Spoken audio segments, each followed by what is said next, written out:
Jadi padahal kita udah rajin sholat, kita udah ngaji, kita udah zikir, kita panggil Allah, kita panggil Muhammad dan lain sebagainya. Tapi yang namanya kedukun itu tetap kedukun gitu. Jadi tidak ada larangan khusus gitu.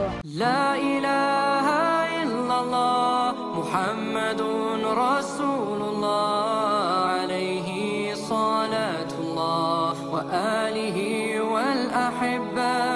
Bismillahirrahmanirrahim. Assalamualaikum warahmatullahi wabarakatuh. Alhamdulillahilladzi khalaqal mauta wal hayata liyabluwakum ayyukum ahsanu amala wa huwa ala kulli syai'in qadir. Salatan wa salaman ala nabiyyina Muhammad sallallahu alaihi wasallam alladzi qad hamala an-nas minadh dhulumati ila an-nur minal jahiliyah ila al-islamiyah. Alhamdulillah, sahabat, Allah masih mengizinkan kita untuk berjumpa kembali pada kesempatan yang mulia ini. Alhamdulillahirabbil alamin.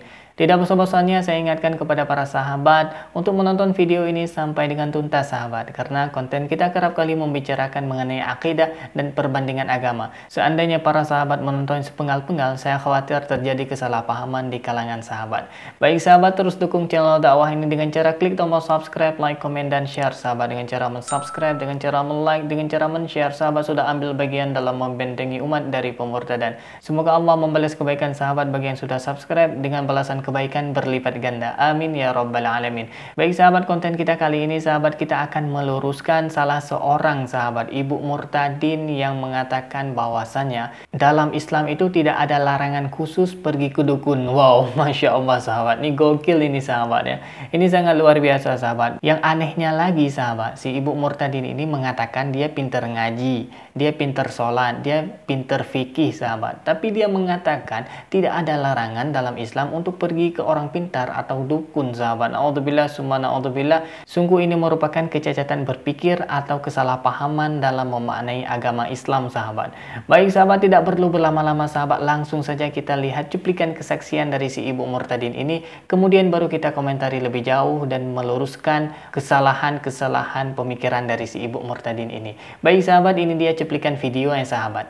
Jadi kalau saya ngaji, saya bisa. Dari Iqra itu dasarnya kita udah tahu, sampai pengajaran ilmu fikih dan lain sebagainya saya tahu gitu.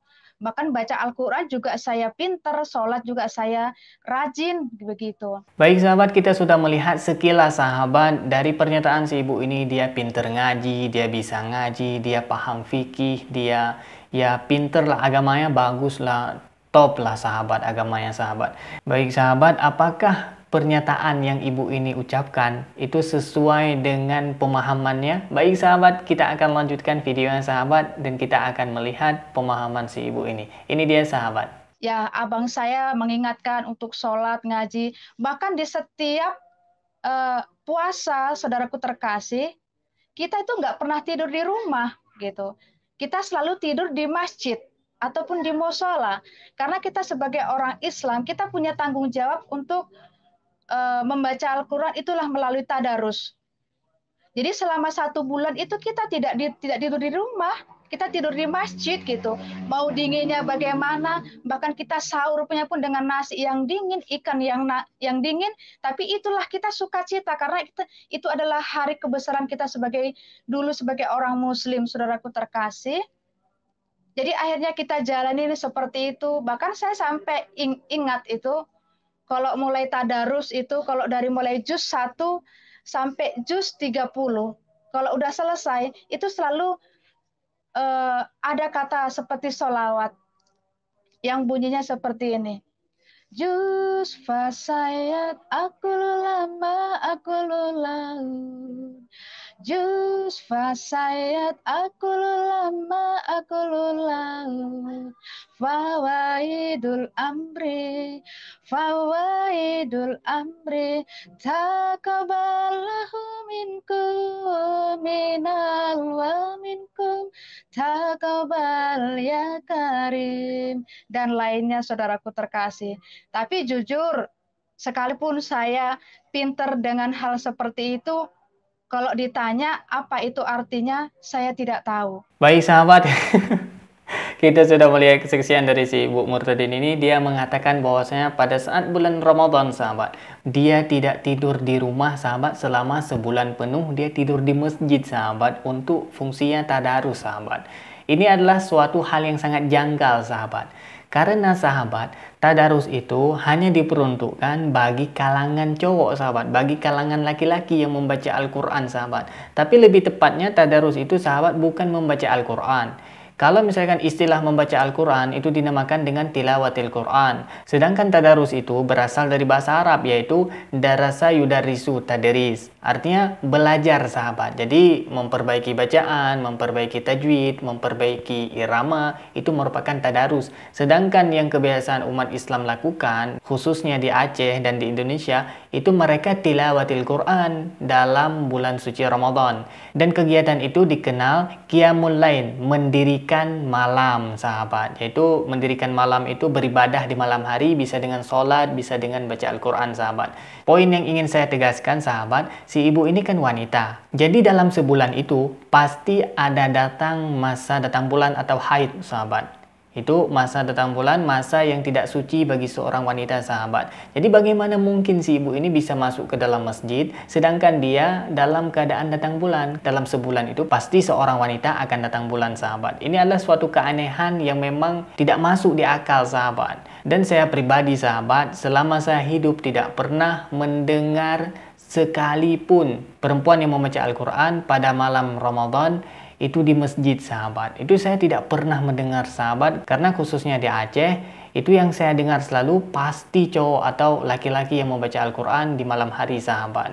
Baik sahabat, itu adalah poin yang pertama. Kemudian yang kedua sahabat, poin ketika si ibu ini mengatakan habis mengkhatamkan Al-Quran itu ada sholawat. Sholawat yang ibu ini lantunkan sahabat itu belum pernah saya mendengar sekalipun selama saya hidup sahabat.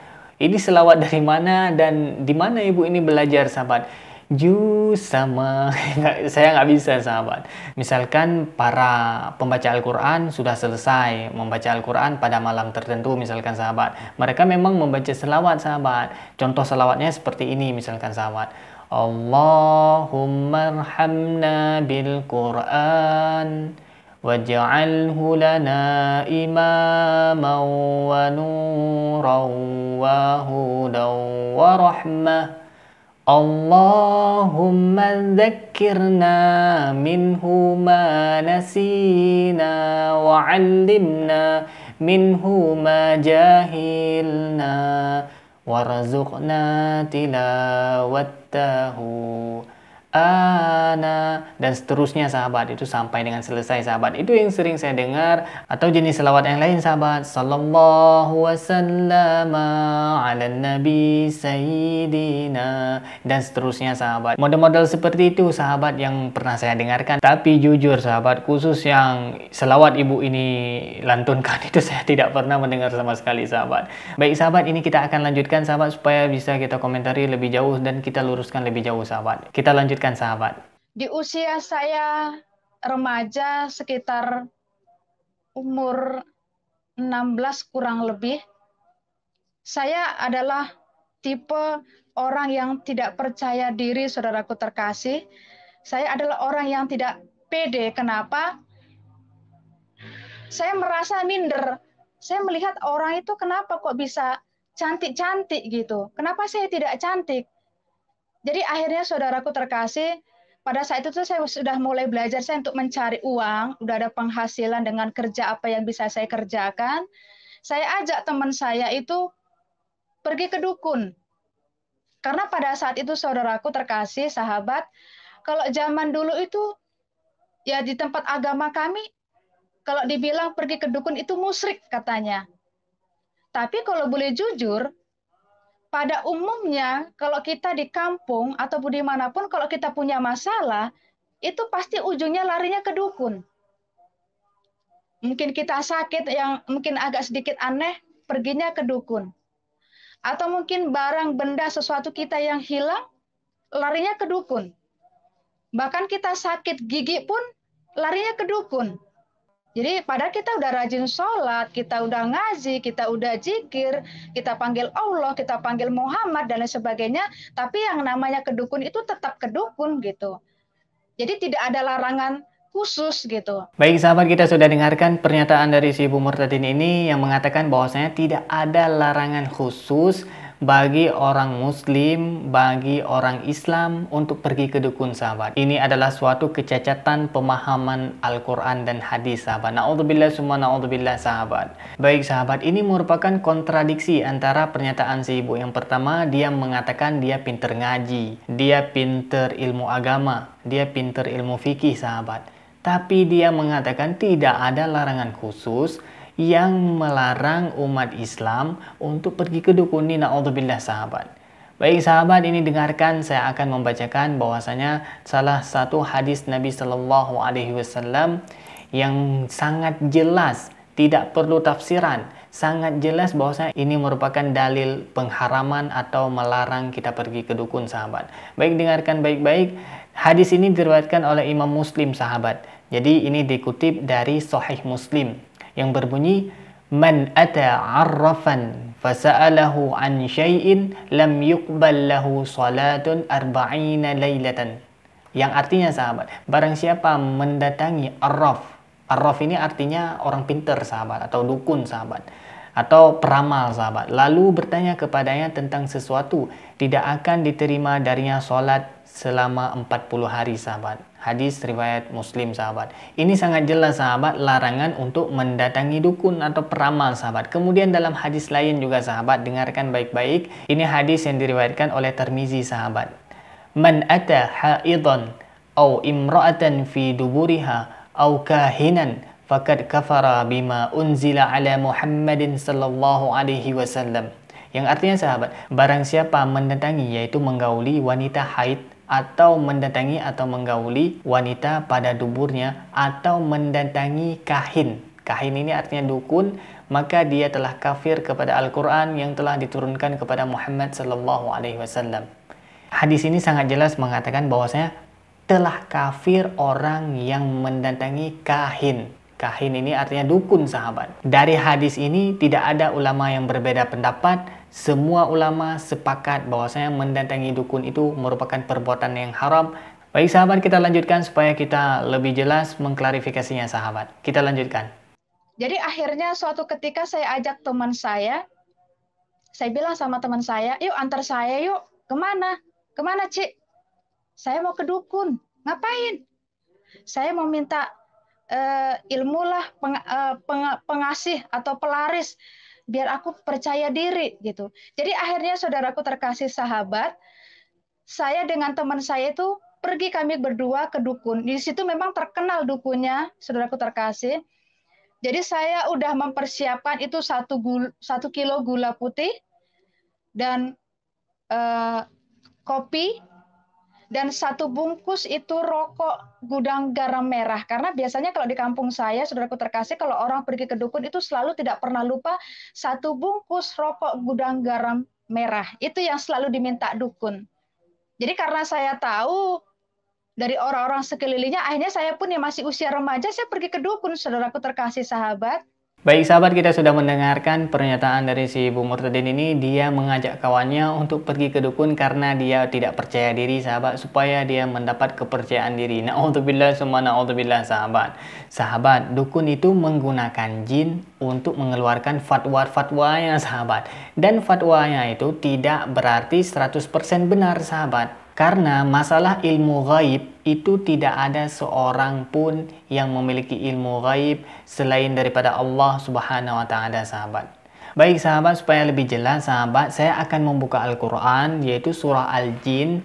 Bagi sahabat yang memiliki Al-Quran, boleh dibuka, yaitu ayat 26 dan 27, sahabat. Dengarkan baik-baik, saya akan membacakannya. A'udzubillahi minasyaitonirrajim. Bismillahirrahmanirrahim. Alimul ghaibi fala tudhiru ala ghaibihi ahada illa man irtada min rasulin fa innahu yasluku min baini yadayhi wa min khalfihi rasada. Yang artinya sahabat, dia mengetahui yang gaib, tetapi dia tidak memperlihatkan kepada siapapun tentang yang gaib itu, kecuali kepada Rasul yang diridhoinya. Maka sesungguhnya dia mengadakan penjaga-penjaga malaikat di depan dan di belakangnya. Sadaqallahul Aliyul Azim.